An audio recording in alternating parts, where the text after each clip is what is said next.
IQ와 성격. 사람이 20살 넘으면 잘 안 변하는 게 있어요. 그게 바로 IQ와 성격입니다. IQ. 그래서 20살 넘으면 정기검사 받지 않죠. 사회나 국가나 시스템이 사람들로부터 무언가를 주기적으로 측정하고 있다는 건 거기에 변동성이 존재하기 때문이죠. 그래서 20살 넘은 사람들의 IQ를 거의 측정하지 않습니다. 그리고 이건 15살만 넘어도 잘 안 변한다고 보는 심리학자들도 있습니다. 그게 바로 성격입니다. 무슨 소리예요? 나 중학교 다닐 때 내성적이었어. 나 근데 직장 생활 한 10년 하다 보니까 나 이제 처음 만난 사람이랑도 얘기 잘합니다. 나 어렵지 않게 말을 시작하고 말하는 양 자체가 늘었어요. 나 그러니까 예전에 내성적인 성격에서 외향적인 성격으로 성격이 바뀐 거 아닌가요? 아닙니다. 이건 성격이 바뀌셨다기보다는 사회적 능력이 향상되신 거예요. 매너도 사회적 능력이에요. 예의범절도 사회적 능력이고요. 그리고 어떻게 말하고 들어야 되는가도 다 사회적 능력이죠. 이런 게 향상되신 거예요. 그래서 저희 인지심리학자들뿐만 아니라 상당히 많은 심리학자들은 아줌마가 되면 성격이 바뀐다 이런 말에 1%도 동의 안 합니다. 아줌마가 되시면 성격이 바뀌시는 게 아니라 절대 신공의 사회적 능력을 가지고 있습니다. 저 작년에도 충격적인 장면 봤어요. 지하철 2호선에서 제 앞에 60대 중반으로 보이는 중년 부인 두 분이 나란히 앉으셔서 마치 40년 지기 친구처럼 정겹게 대화하세요. 근데 이 두 분이 제 앞에서 3분 전에 만났어요. 근데 이게 돼요. 한 분이 귀신 같은 타이밍에 어머 가방 참 예쁘다. 그러니까 옆에 분이 가방 참 예쁘지요? 이러고 대화가 시작됐어요. 그래서 이 두 분은 서초역에서 만나서 이미 역삼역쯤 되니까 이미 며느리 얘기로 얘기가 흘러갔고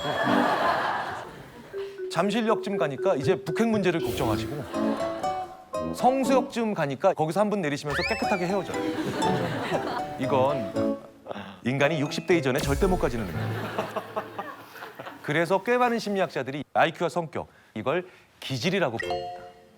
그런데 기질의 중요한 특징 중에 하나가 뭔지 아십니까? 부모한테 물려받는 거예요.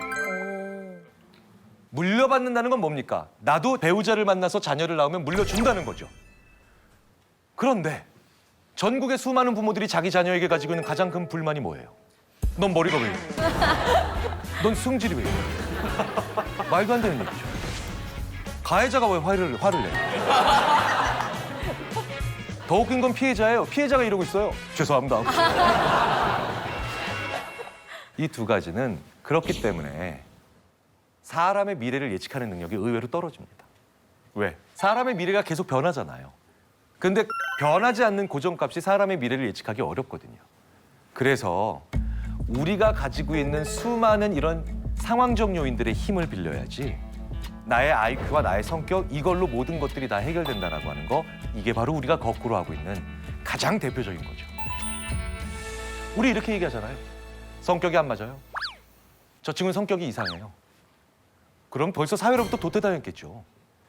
그럼에도 불구하고 우리가 이렇게 생각하는 건 내가 그 사람과 성격이 안 맞는다는 건 내가 그 사람과 더 잘 맞는 상황을 못 들어가기 때문이에요. 그리고 저 친구는 성격이 이상하다고 느끼는 건 내가 저 친구와 갈등할 수밖에 없는 상황으로 들어가기 때문입니다. 그렇기 때문에 능력보다 상황의 힘이 더 무섭습니다. 인지심리학자들은 특히 그 사람이 가지고 있는 수많은 성격적인 측면, 그다음에 기초사고적인 측면 이런 것들보다 실제로 같은 사람이라도 어떤 상황에 들어가느냐가 훨씬 더 중요하고 더 강한 힘을 발휘한다고 생각을 하죠. 자, 보십시오. 인간과 대부분의 동물들이 굉장히 여러 가지 면에서 많이 다르다고들 하는데 인간과 다른 동물들의 차이점 어떤 게 있을까요? 말을 할 수 있고. 말을 할 수 있다. 네. 네. 스스로 할 수 있는 것들 많고 옷을 입을 수도 있고. 옷을 입을 수도 있고요. 네. 네. 숟가락으로 밥을 먹을 수도 있고. 지금 말씀하신 것들 중에 상당수가 사실은 학자들, 뭐 심리학자들뿐만 아니라 인류학자들, 철학자들, 뭐 생물학자들이 심지어 동물을 연구하는 동물학자들조차도 몇십 년, 몇백 년씩 연구했던 주제들이죠. 과연 인간만 말을 할까? 과연 인간만 도구를 사용할까? 그래서 어떤 것들은 또 뒤집어진 것도 있고 기각된 것들도 있고 또 여전히 또 유효한 것들도 있죠. 에반 씨는 어떻게 생각하세요? 다른 동물에 비해서 인간만 가지고 있는 특징. 자기 의지를 자기가 원하는 시점에 행할 수 있는 거. 오히려 반대로 할 수 있는 게 인간이 아닐까요? 자기가 생각한 거와 반대로 좀 할 수 있는. 반대로도 또 할 수도 네. 있는 거. 예, 예. 저는 인간이 가질 수 있는 건 가치관인 것 같아요. 가치관. 가치관과 네, 네. 사상. 사상. 네, 네. 그러니까 아무래도 사회적인 일원으로서 각자의 임무를 맡고 성실하게 해낼 수 있는. 확실히 대학생이라서 이번 학기에 무슨 수업을 듣고 있는지가 딱 드러나는. 정말 여러 가지 인간과 다른 동물들의 차이점이 있죠. 지금 말씀해 주신 것들이 다 일부 맞고 또 일부 틀릴 수도 있는 여전히 학문적으로 논쟁이 되는 사실들 중에 하나입니다. 자, 근데 재밌는 건 인간은요. 직립보행을 시작하면서 의외로요. 뇌가 옥탑방으로 올라가요. 다른 네 발로 걷는 동물들은 심장과 뇌가 같은 층이잖아요. 근데 인간은 뇌가 올라가면서 심장으로부터 뇌에 혈액이 공급되는 루트가 고비용 저효율 내연기관처럼 됩니다. 그래서 인간은 생각을 할수록 에너지를 많이 소모해요. 근데 재밌는 건 호모사피엔스 우리 인간의 역사 동안 인간이 무슨 이유로 많이 죽었냐는 거예요. 전쟁과 질병보다도 많이 죽은 게 아사라고 하거든요. 굶어 죽은 거. 그러니까 에너지 부족으로 제일 많이 죽어요. 보통 그래서 진화적 연구물들을 이렇게 보면 그렇게 추정을 합니다. 이건 실험적으로 증명이 될 수는 없죠. 첫 번째 팩트 뭡니까? 생각할수록 에너지는 많이 소모된다. 두 번째 팩트 뭡니까? 에너지 부족으로 제일 많이 사망했다. 무슨 얘기입니까? 인간은 생각을 안 해요. 그래야 오히려 더 생존력이 높을 수도 있다는 거죠.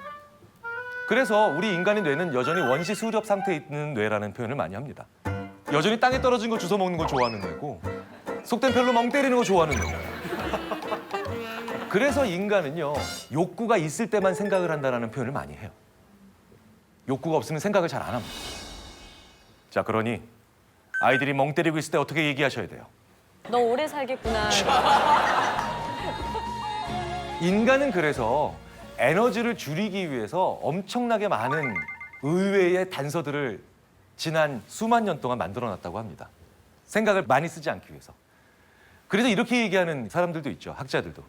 인간이 호모사피엔스인데 그 라이벌 네안데르탈인을 더 적은 뇌의 용량과 더 약한 몸으로도 이길 수 있었던 이유 중에 하나가 협동이다. 인간은 협동의 기제를 만들어냈다. 심지어는 이 호모사피엔스가 그래서 개와 협동한 유일한 종이라는 거예요. 그러니까 다른 동물과 협동을 하는 종이 거의 없거든요. 그래서 호모사피엔스가 네안데르탈인을 이긴 이유 중에 하나를 개라고 하는 동반자를 만들었기 때문에 그리고 개와 협동했기 때문이라고 보는 학자들도 있습니다. 그래서 개는요 어느 정도 인간과 협동이 잘 됐냐면 인간 사이에서 일어나는 현상들이 개와 인간 사이에서 일어나는 경우도 있어요. 가까운 사람들 그리고 일적으로 협동을 많이 하는 사람들 사이일수록 한 사람이 하품을 하면 옆에 사람이 이유도 알지 못한 채 자꾸 하품 따라합니다. 왜? 저 사람과 협동하는 사이니까 뭐예요? 신체적인 반응도 같이 하려고 한다는 거죠. 근데 놀라운 건 애완견들이 이런 행동을 보인다는 거예요. 그래서 주인이 하품을 하면 그 집에서 키우는 애완견이 같이 하품을 하는 경우가 상당히 많이 관찰이 됩니다. 이런 현상들을 보여주는 건 굉장히 많습니다. 제가 서울대학교 진화 인류학자 장대익 교수에게 들은 얘기 중에 제일 저의 기억에 오랫동안 남아있는 것 중에 하나가 그렇기 때문에 심지어 인간은 눈이 흰자위가 많아요. 근데 재밌는 건 다른 대부분의 동물들, 심지어 인간 다음으로 똑똑하다는 침팬지나 아니면 고릴라들도 눈에 흰자위가 거의 없습니다. 장대익 교수가 저한테 이렇게 얘기해 주더라고요. 왜 인간만 눈이 이렇게 생겼을까, 김 교수? 그러게. 그런데 장대익 교수가 저한테 이런 얘기를 해줍니다. 바로 내 폐를 더 잘 들통나게 하게 만들기 위해서.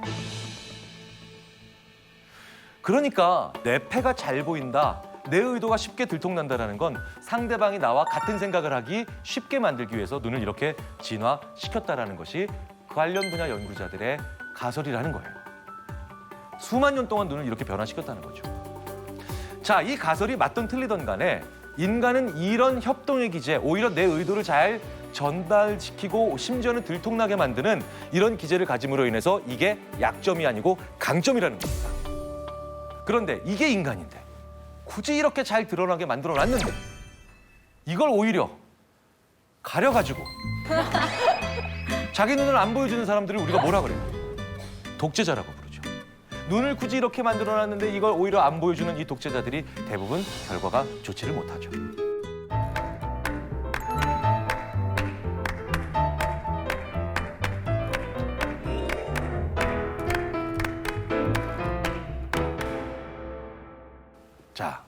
이렇게 우리는 이렇게 자연스럽게 돼 있는 것들을 거꾸로 하는 경우도 많다는 겁니다. 자, 그렇다면 우리가 거꾸로 알고 있고 거꾸로 하는 것들 얼마나 많을까? 지금 보시는 것처럼 이렇게 많습니다. 이동의 착각, 남녀의 착각, 상하의 착각, 강약의 착각, 시간의 착각, 전체와 부분의 착각, 그리고 관계에서도 착각이 일어나며 수많은 것들을 혼돈을 일으키고 정답과 해답이 뭐가 다른지를 모르며 참것이 돼 있어서도 착각이 일어나죠. 첫 번째가 뭐냐면요. 이동이 안 되는 것들은 이동이 된다라고 착각을 하고요. 이동이 잘 되는 것들은 오히려 이동이 안 된다고 착각을 합니다. 즉, 전염이 잘 되는 것은 전염이 안 된다고 착각하고 전염이 안 되는 것들은 전염된다고 착각하죠. 그리고 그걸 보여주는 대표적인 게 바로 총량의 법칙이에요. 자, 우리 인간의 마음에는요. 총량의 법칙을 따르는 게 있고 총량의 법칙을 따르지 않는 게 있어요. 총량의 법칙, 따른다. 어떤 뜻이냐? 자, 지갑에 10만 원이 있습니다. 지갑 안에 있는 10만 원은 철저히 총량의 법칙을 따르죠. 제가 오전에 출근해서 3만 원을 썼으면 제 지갑에 얼마 남아 있어야 되나요? 7만 원. 7만 원 남아 있어야 되죠. 그리고 7만 원에서 다시 점심 때 2만 원 썼습니다. 5만 원 남아 있어야 되죠. 이게 총량의 법칙을 따르는 거죠. 우리 마음에도 총량의 법칙을 따르는 게 있고 따르지 않는 게 있다는 거예요. 총량의 법칙을 따르는 것 중에 대표적인 게 바로 뭐냐? 의지력입니다. 무슨 얘기냐면요. 제가 오늘 제 마음의 지갑에 10만 원의 의지력을 담아왔어요.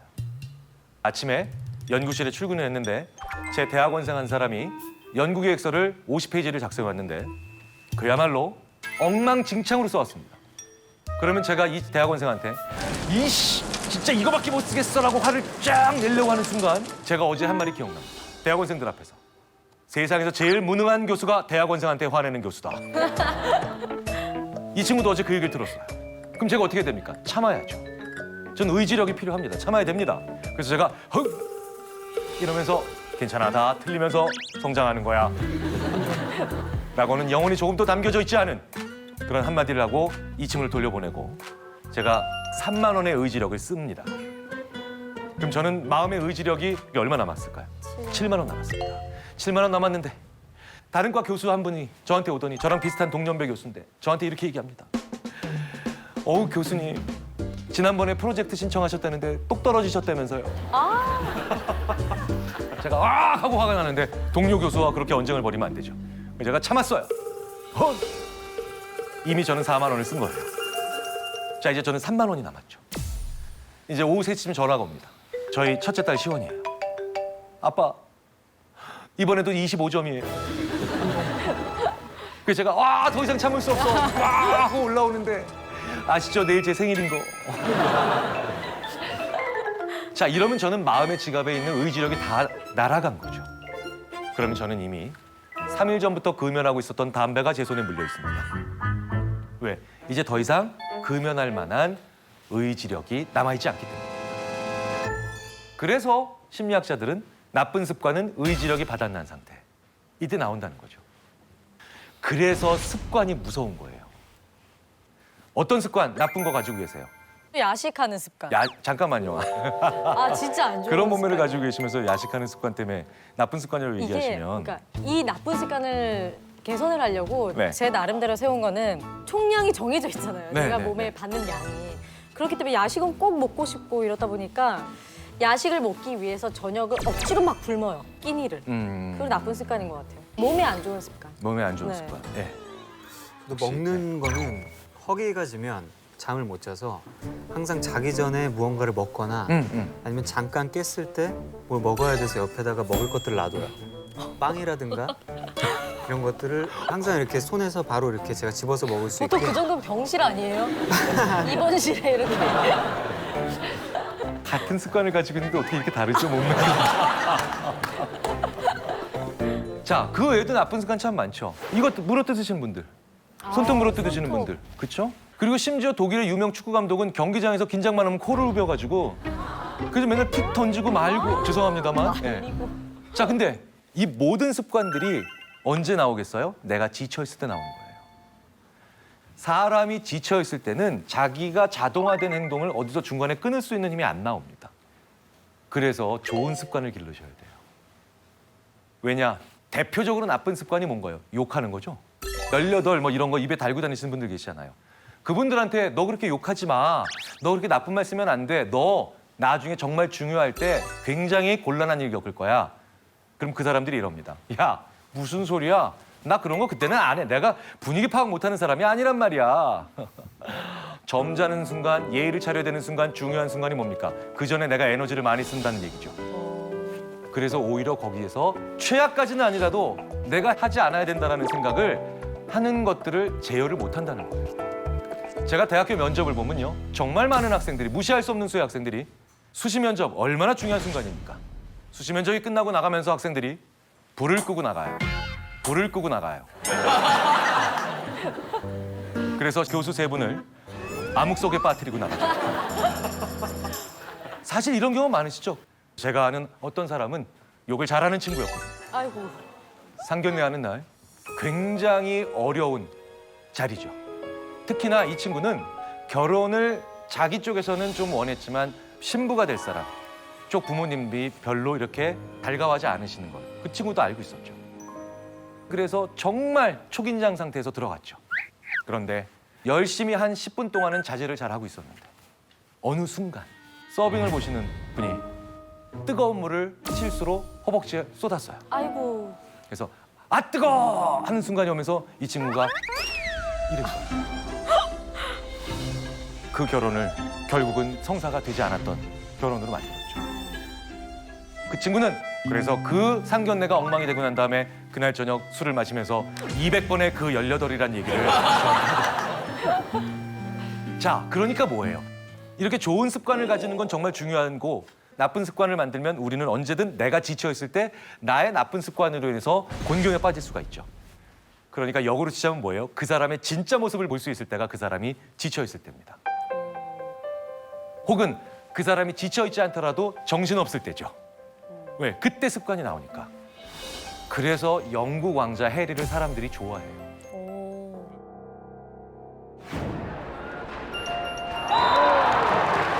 영국 왕자 해리입니다. 지금 팝콘을 먹고 있죠?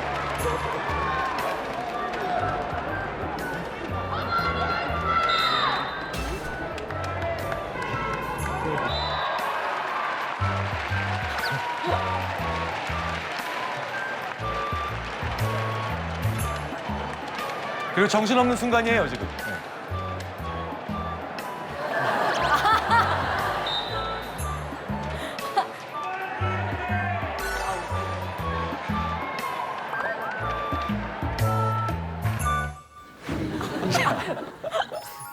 저런 사람 안 좋아할 수 없잖아요.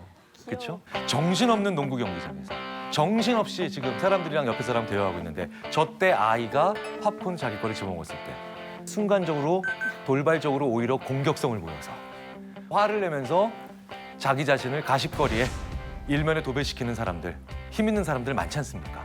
근데 이 사람은 뭡니까? 습관이 몸에 밴 거죠. 그리고 이 습관을 우리는 다양한 장면에서 볼 수 있어요. 이 해리 왕자가 여기에서만 사랑을 받는 게 아닙니다. 수많은 공식 행사에 참여하면서 얼마나 힘들고 지쳐있는 상태겠습니까? 피곤한 상태죠. 그런데 보십시오. 사람의 시선에 눈높이를 맞출 줄 알잖아요. 자기를 낮춰서 저 사람과 같은 눈으로 대화를 하고요. 그리고 다친 사람과는 또 그 사람과 같은 자세를 취해주는 겁니다. 이건 의도할 수 있는 행동이 아닙니다. 이건 습관이에요.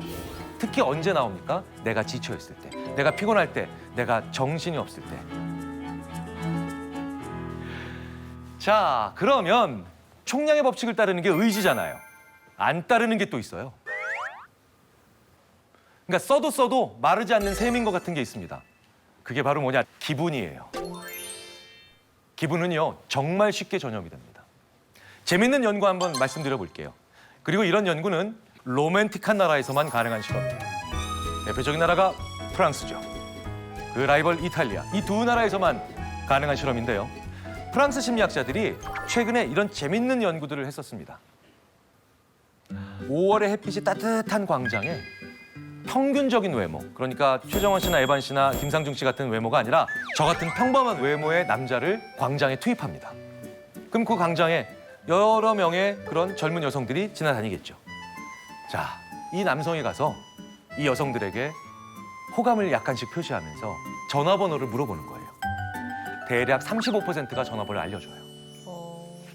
그 그런데 그 똑같은 외모를 가진 남성이요. 날씨가 흐린 날, 정말 별로 안 좋은 날, 광장에 다니는 여성들에게 전화번호를 물어보면 15%도 알려주지 않습니다. 그러니까 2배 이상의 차이가 날씨에 의해서 나는 거죠. 자, 왜겠습니까? 기분은 총량의 법칙을 따르지 않으니까 전염되죠. 이쪽에 있는 것이 사용이 됐어도 여전히 다음 단계를 위해서 사용될 것들이 남아있다는 겁니다. 날씨가 좋으니까 기분이 좋아요. 그러니까 이 사람이 물어봐도 그 기분이 전염돼서 이 사람에 대해서 더 호의적으로 바뀔 수 있는 겁니다. 그런데 날씨가 나쁜 날엔 기분이 별로 좋지 않죠. 이 남자가 나한테 와요. 기분이 안 좋아요. 그러니 전화번호를 가르쳐줄 확률이 극단적으로 감소된다는 겁니다. 자, 여기까지는 꽤 많은 분들이 알고 있는 사실입니다. 심리학자들뿐만 아니라 심리학 논문을 많이 읽는 분들조차도. 그런데 지금부터가 재밌죠. 날씨가 아무리 좋아도요, 그 남성이 여성에게 가서 이 말을 먼저 물어보면 전화번호를 가르쳐줄 확률이 날씨가 안 좋은 날 때처럼 15%로 떨어진다는 거예요. 이렇게 물어보면 돼요. 오늘 날씨 참 좋죠? 이러면 이 여성이 뭐라고 대답하겠습니까? 네, 날씨 좋지요. 그리고 전화번호를 물어보면 그건 그거고. 경계선이 생긴다는 거예요. 그 사람의 상태를 물어봐 줌으로 인해서. 자, 그러니 우리 회사에서 이런 일 많이 일어나죠. 만약에 부장님 한 분이 오늘 아침에 자기 아이가 빵점 받았어요. 그러면 막 열 제대로 받은 상태에서 딱 회사에 출근하면 총량의 법칙을 안 따르니까 어떻게 됩니까? 첫 번째 결제 받으러 간 친구는 그날 죽는 거예요. 어떤 친구가 가든. 그러니까 오히려 부장님이 기분 좋은 상태에 들어오면 결제 서류가 아무리 이상해도 야, 괜찮아. 다 시행착오 거치면서 하는 거지 이런다는 겁니다. 자, 이런 장면은 많이 볼 수 있죠.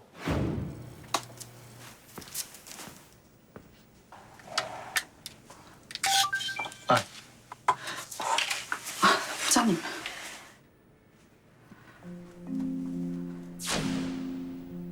안녕희 씨, 부장님 회의 들어갈 준비. 부장님, 회의? 얘가 무슨 회의 준비를 해? 아, 예. 노르웨이 건을 안녕희 씨가 맡게 됐습니다. 짧게 브리핑해 드리려고요.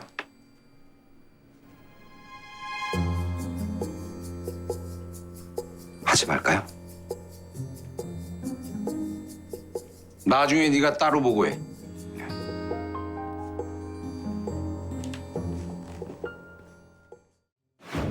우리가 저 장면 흔히 목격하잖아요. 근데 여기서 저 순간에 바로 이 심리학 연구 결과 오늘 날씨 좋지요. 이걸 생각했다면 했어야 되는 말이 하나 있죠. 부장님, 오늘 뭐 안 좋은 일 있으세요? 이 마부장님은 들어오기 전에 안 좋은 일이 있는 거고 기분이 나쁜 상태에서 들어온 거지 않습니까? 근데 이때 용기를 내서 물어봐야 돼요. 부장님, 오늘 뭐 안 좋은 일 있으세요? 그러면 그 부장님은 두 가지 중에 하나를 하겠죠. 참을 얘기할 수도 있고 거짓을 얘기할 수도 있습니다. 참은 뭐예요? 나 오기 전에 전무님한테 되게 혼났잖아. 거짓은 뭡니까? 아무 일 없었어. 하지만 참을 얘기하든 거짓을 얘기하든 이 부장님은 그건 그거고 라고 하는 심리적 경계선을 만들어낼 수 있어요. 그래서 나에게 엉뚱한 전염이 될 수 있는, 엉뚱하게 화살이 올 수 있는 이런 일들의 경우를 조금이라도 줄일 수가 있다는 거죠. 그런데 이것도 우리가 거꾸로 합니다. 무슨 얘기냐? 오히려 이럴 때는 안 물어보죠. 그리고 이럴 때 물어봐요. 부장님 뭐 좋은 일 있으세요? 그러면 그 부장님은 우리 애가 100점 맞았잖아. 저희 결제 서류 좀. 그건 그거고. 그러니까 총량의 법칙을 안 따르는 기분을 얘기하실 때는 상대방의 기분이 나빠서 나한테 전염이 된다? 그럼 물어보셔야 돼요. 왜 당신은 그 상태에 있느냐? 그리고 혹시 당신은 그 상태가 아니냐? 이렇게 용기 내서 물어보셔야 되고요. 그 사람이 기분 좋을 땐 놔두세요. 물어보지 마세요. 그 사람이 좀 더 그 사실을 즐길 수 있도록. 그런데 우리는 이걸 거꾸로 한다는 거죠. 자, 그렇게 보면 우리는 나의 의지는 과대평가하고 이런 여러 가지 분위기, 감정을 만들어내는 게 분위기잖아요. 이런 것들의 역할은 과소평가하는 그런 경향이 있습니다. 자, 내 의지를 조금만 과소평가하십시오. 너무 믿지 마시라는 거예요. 그리고 분위기의 힘을 너무 무시하지 말라는 겁니다. 이걸 조금만 내리시고 올리시면 우리는 훨씬 더 남들과 더 잘 소통할 수 있고 그리고 그 사람들과 더 잘 지낼 수 있으며 나를 덜 힘들게 만들 수도 있죠. 남자와 여자에 대해서도 우리가 엄청나게 많은 착각을 해요. 자, 남자가 말 많나요? 여자가 말 많나요? 보통 여자가 더 말이 많다라고 하지요. 하지만 실제로요. 남자가 여성보다 더 미세하게 말을 많이 합니다. 우리가 이것도 그래서 거꾸로 알고 있어요. 어? 미국 텍사스 대학의 제이미 페이니 베이커 교수가 실제로 인간의 어마어마한 양의 말들을 전수조사했어요. 그랬더니 대부분의 경우 남자가 더 말을 많이 합니다. 오. 약간 더. 근데 왜 우리는 여성이 더 말을 많이 한다고 생각하는지 아십니까? 남자는요. 목적이 있을 때만 말을 많이 해요. 저 물건을 사야 될 때, 저 사람과 친해져야 할 때, 그러니까 목표가 있을 때만 말을 많이 합니다. 그때는 정말 말을 많이 해요. 근데 여성은 뭐예요? 확장적인 언어 행동을 구사한다라고 해서 목적이 없는데도 상대방과 대화를 합니다.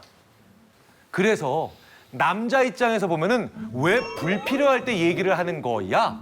라고 하는 그런 오해를 받죠. 그리고 여성들도 남성을 그렇게 생각합니다. 쟤네들은 앞만 보고 달려가. 라고 하죠.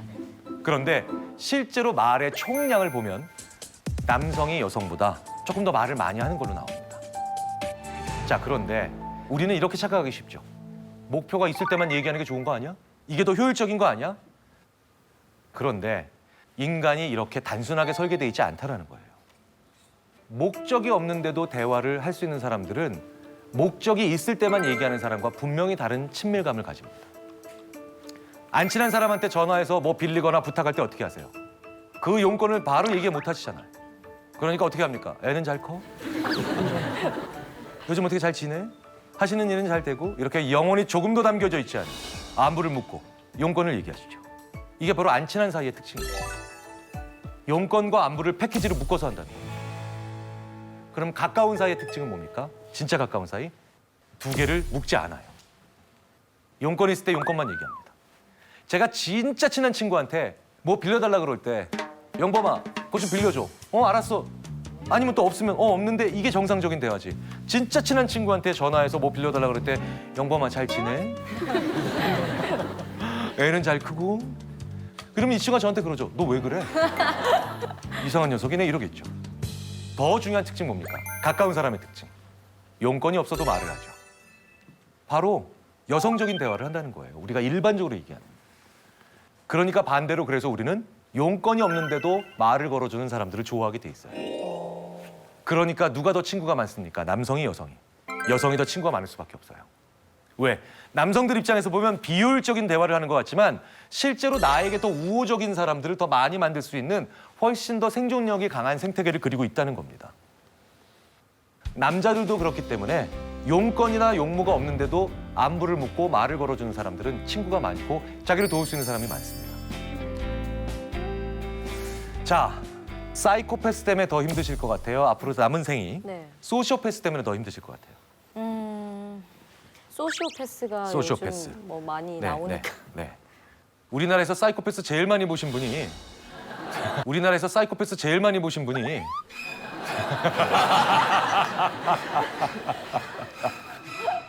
자, 사이코패스 진행하시는 프로그램 때 많이 보셨잖아요. 네. 소시오패스 많이 보시고. 네. 사이코패스가 더 무서우세요? 소시오패스가 더 무서우세요? 저는 소시오패스가 더 무섭습니다. 그렇죠. 네. 소시오패스가. 사실은 사이코패스는 더 무서워 보이긴 하지만 확률적으로 더 낮은 얘기죠. 근데 네. 소시오패스는 인구 100명당 4명 이상 나옵니다. 네. 더 높게 추정하는 사람도 있고요. 그렇기 때문에 지금까지 살아오시면서 소시오패스들은요 반드시 만나보신 거예요. 그러면 대부분 이러세요. 나 소시오패스 만난 적 없는데? 나 그런 경우 별로 없었어. 자, 그러면요. 제가 이렇게 소시오패스의 가장 중요한 정의 중에 하나를 말씀을 드리면 이제 나는 지금까지 살아오면서 소시오패스를 한 번도 만난 적이 없고 앞으로도 소시오패스를 만날 일이 없다라고 자신 있게 말씀하실 수 있는 분들 거의 안 계실 거예요. 제가 방금 전에 뭐라고 말씀드렸죠? 정말 가깝고 좋은 사람들이 되기 위해서 우리는 특별한 용건이나 목적이 없어도 대화를 해야 됩니다라고 말씀을 드렸죠. 소시오패스가 제일 싫어하는 사람들이 용건 없는데도 말 거는 것들이에요. 왜? 나는 용건이 있어야만 대화를 하거든요. 소시오패스의 가장 중요한 특징 중에 하나가 바로 뭐냐면요. 내가 필요할 때만 나한테 잘해주는 사람이에요. 너무 많은데 그런 주변에. 그리고 내가 필요 없어지면 나한테 다시 굉장히 차갑게 돌변하는 사람이죠. 그러면 갑자기 내 주위에 수많은 사람들이 소시오패스로 돌변을 합니다. 물론 여기에는 또 다른 중요한 특징들이 있죠. 사람을 이용한다는 거. 그러니까 사람을 도구로 생각한다는 거. 그 외에 여러 가지 또 중요한 몇 가지가 더 있는데 하지만 어쨌든 소시오패스의 가장 중요한 특징 중에 하나는 내가 필요할 때만 나한테 잘하고 내가 필요 없어지면 나를 버리는 사람입니다. 그러니까 굉장히 많은 소시오패스들 우리는 경험했고 실제로 굉장히 가까운 사람으로도 둬본 적이 있다는 거죠. 그리고 앞으로도 우리는 소시오패스들을 결국 만날 수밖에 없습니다. 자, 그러면 이 소시오패스는 어떻게 하면 될까요? 안 만나는 게 상책이에요. 근데 소시오패스들은 대부분의 연구들을 보면 머리가 좋아요. 그래서 자기의 소시오패스적 성격을 잘 드러내지 않습니다. 그래서 저희 심리학자들 중에 상당수가 어떻게 하면 소시오패스들도 숨길 수 없는 그 사람의 본능적 특징들을 우리가 순간적으로 잡아낼 수 있을까? 그런 걸 연구하기 시작했죠. 무슨 얘기냐? 짧은 시간에 벌어지는 일, 즉 습관적인 반응을 보면 된다는 거죠. 이런 상황이 있어요. 여러 명의 형제 자매가 있는 그런 부모님이 계신데 그중에 셋째 딸이 부모님 계신 그 집을 오랜만에 방문을 했는데 심근경색으로 아버님이 쓰러져 계신 거예요. 그러니까 이 셋째 딸은 너무나 놀랐겠죠. 119 구급대를 불러서 병원으로 당연히 급히 옮겼을 테고 그리고 병원에서는 당연히 응급수술에 들어갔겠죠. 그리고 이 응급실에 들어가시고 난 다음에 경황이 너무나도 없었던 하지만 이제 막 정신을 차린 이 셋째 딸은 자기 첫째 언니에게 전화를 합니다. 이런 일이 있었고 아버님이 쓰러져 계셨고 그래서 내가 급히 아빠를 응급차에 모시고 지금 병원에 와서 이제 막 응급실에 들어갔다. 자, 여기까지 얘기를 해줬습니다. 첫째 언니한테. 자, 그러면 이 첫째 언니는 그 말을 듣자마자 어떻게 대답을 했어야 되나요? 거기가 어디야? 지금 갈게. 어떻게 괜찮아? 아빠 괜찮니? 괜찮니? 그렇죠? 두 분의 대답이 합쳐진 게 당연히 상식적인 대답이죠. 거기 어디니? 아빠 괜찮니? 그런데 소시오패스들은 이렇게 대답한다는 거예요. 너 왜 응급실에 전화하기 전에 나한테 전화 안 했어? 헐. 뭐예요? 아빠의 목숨보다 중요한 게 뭡니까? 내가 더 중요한 겁니다. 그래서 반사적으로 이렇게 나오는 거예요. 너 왜 나한테 먼저 전화하지 않고 응급실에 전화했어? 자, 우리가 이런 사회적 현상을 많이 봐요. 무슨 얘기냐? 그 사람이 어떻게 됐는지를 걱정하는 게 아니라 그걸로 인해서 어떤 다른 경제적 손실이 있었는지 어떤 정치적인 손실이 있을지 손익이 있을지를 따지는 사람들 있죠.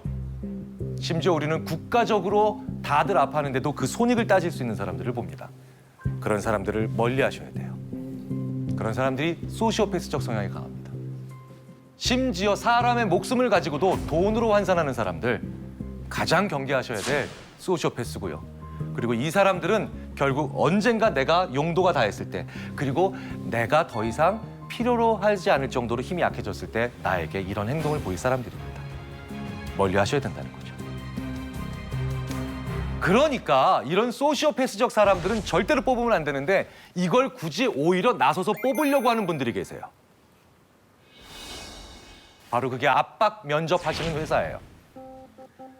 온갖 수치스럽거나 당황스러운 질문들을 합니다. 그리고 이 질문에 상대방이 당황해하면 얘는 일을 못할 거예요라고 하는 어이없는 생각을 하시죠. 이런 당황스러운 질문에 오히려 당황하지 않고 자기 자신을 잘 속이고 무언가를 도구적으로 사용하며 정서적으로 반응하지 않는 내가 이 면접을 통과해야 되겠다라는 생각만으로 감정이 메마른 무서운 사람들은 내가 내 회사에 스스로 불러들이는 그런 일들을 하실 수도 있는 겁니다. 재밌는 건 이런 수많은 거꾸로 하는 것들, 착각하고 있는 것들은 정말 다른 데도 많습니다. 바로 통제의 착각, 컨트롤의 착각입니다. 제가 전형적인 40대 남성이죠. 40대 남성인데 이렇게 길을 가고 있어요.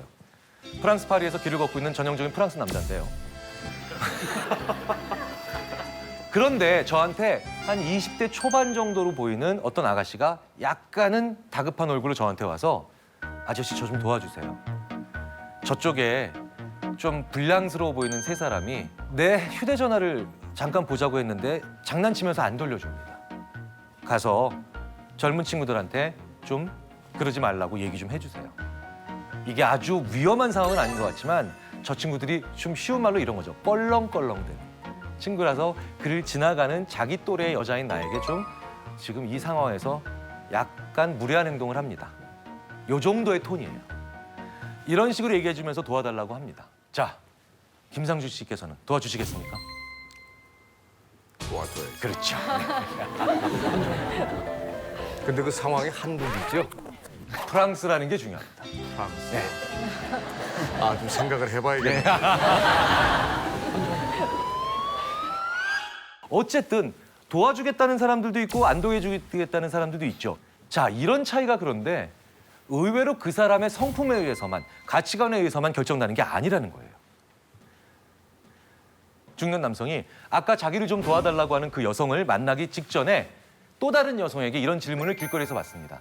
저 아저씨, 발렌타인가로 가려면 어떻게 가야 되나요? 아, 발렌타인가요? 자, 이쪽으로 가시면 됩니다.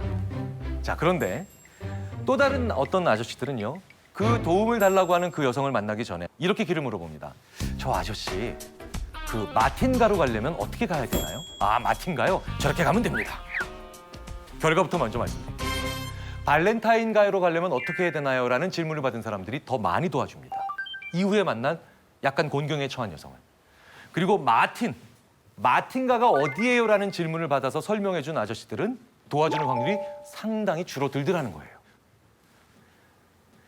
도대체 발렌타인가와 마틴가가 도대체 무슨 차이냐? 자, 구글 이미지 검색을 해보면 그대로 알 수가 있습니다.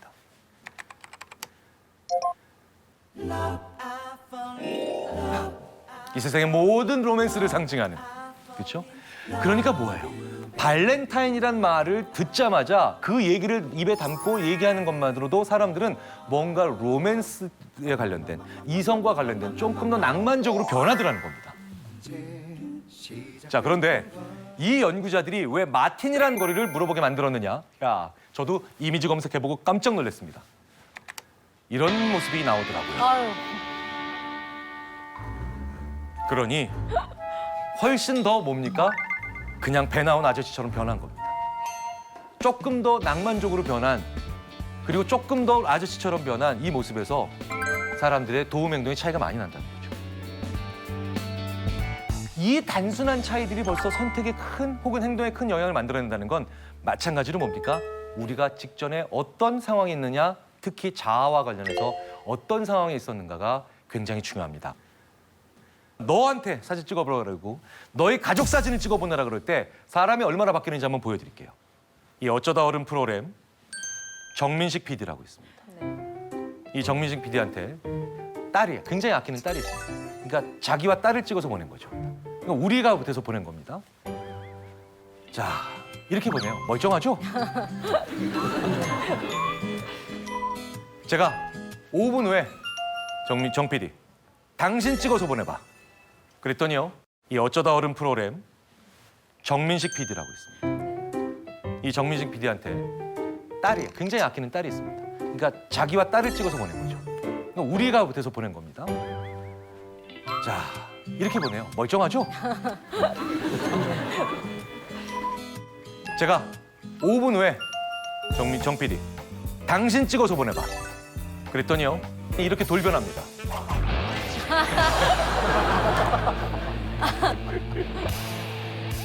제가 좋아하는 것들을 막 두르고 있어요. 무언가 좀 더 위험해 보여도 더 뭡니까? 개성 있고 나한테 좋아하는 것들을 표현하고 싶어 하죠. 그래서 심리학자들은 나는 좋아하는 걸 가지고 싶은 자하고 우리는 나쁜 걸 막아내고 싶어 하는 자라고 얘기를 하는 겁니다. 다다익선 뭡니까? 많으면 좋은 거죠. 과요불급은요? 많으면 오히려 안 좋은 거죠. 뭐가 더 맞을까요? 저희 심리학자들이 드디어 밝혀냈어요. 그때그때 달라요. 그런데 앞에 그때와 뒤에 그때를 나누는 기준을 모르잖아요. 제임스 서로위키라고 하는 사람은 이런 말 들어보셨죠? 대중의 지혜, 집단지성. 이게 다다익선이라는 거죠. 제 몸무게가 몇 킬로일까요? 83? 뭘 더 하세요? 83? 네. 78? 78. 확실히 굉장히 그 배려심이 많으신 분들입니다. 85. 솔직한 대답이고요. 배려심이라고는 없고요. 94? 94? 94. 네. 저의 정확한 체중은 저만 알고 있지 않습니까? 자, 이 네 분 중에 어떤 분도 제 체중을 맞히지 못했어요. 그런데 점점 제가 더 많은 분들에게 여쭤보죠. 그걸 다 받아서 엑셀에 딱 정리해서 평균을 딱 내면 신기하게도 제 체중이 나옵니다. 네. 이게 바로 대중의 지혜예요. 왜 이런 일은 할까요? 자, 보십시오. 모든 사람의 하나의 답은 정확할 수는 없습니다. 개별의 답은. 그런데 재밌게도 모든 사람의 답이 평균화될 때 뭐가 나옵니까? 제 몸무게라는 정답이 나오죠. 그래서 정확하고 올바른 대답은 여러 사람의 힘을 빌려야 됩니다. 정답을 구할 때는 이렇게 되지만 해답 뭡니까? 단순히 정답이 아니죠. 정해진 답이 아니라는 거예요. 수많은 답들 중에 최고의 답이죠. 게르트 기거렌처, 겉필링이라는 책의 저자죠. 이 사람은 세 사람, 네 사람 이렇게 면접관의 수가 늘어날수록 더 평범한 사람을 뽑는다는 것을 보여준 걸로 유명합니다. 사람들은 우리가 될 때 어떻게 됩니까? 평범해지고 안전해지고 오히려 새롭고 찬신한 사람들은 논의 과정에서 더 배제된다는 거예요. 새롭고 참신한 대답은 옆에 지나가는 사람이 우연하게 발견하는 경우가 많다는 겁니다. 장기 둘 때, 바둑 둘 때, 오목 둘 때 언제 신의 한 수가 더 많이 생각나시나요? 훈수 둘 때죠. 내가 두는 게 아니죠. 내 친구가 두는 겁니다. 훈수 두는 사람들이 이래요. 거기서 열심히 지켜보고 있지도 않아요. 여기다 두면 되겠네 하고 가는 거예요. 이게 훈수죠. 그러니까 내 친구 도울 때, 내 상사 도울 때, 내 부모 도울 때, 내 자식 도울 때 이때 인간은 엄청나게 창의적으로 변합니다. 그런데 나를 이렇게 돕는 훈수를 하는 사람들이 내가 어떻게 해야 그 사람들이 나를 도울 생각이 들까요? 내가 능력 있는 사람이 될 때입니까? 내가 이타적인 사람일 때입니까? 이타적인 사람. 창조적이거나 혁신적인 사람들의 대부분이 그래서 이타적인 사람입니다. 우리가 참 괜찮다라고 생각했던 미국 대통령이 최근에 한 분 있었죠. 오바마 대통령입니다. 오바마 대통령은 그래서 실제로 중학생들도 알아듣는 연설을 점잖게 했다고 하죠. 물론 중학생보다 더 어린 사람들도 알아들을 수 있는 말을 하면 되지 않겠니? 그런 사람이 하나 있긴 있었습니다. 초등학교 2학년도 알아들을 수 있는 말에 연설을 한다고 해서 대통령이 된 사람도 있죠.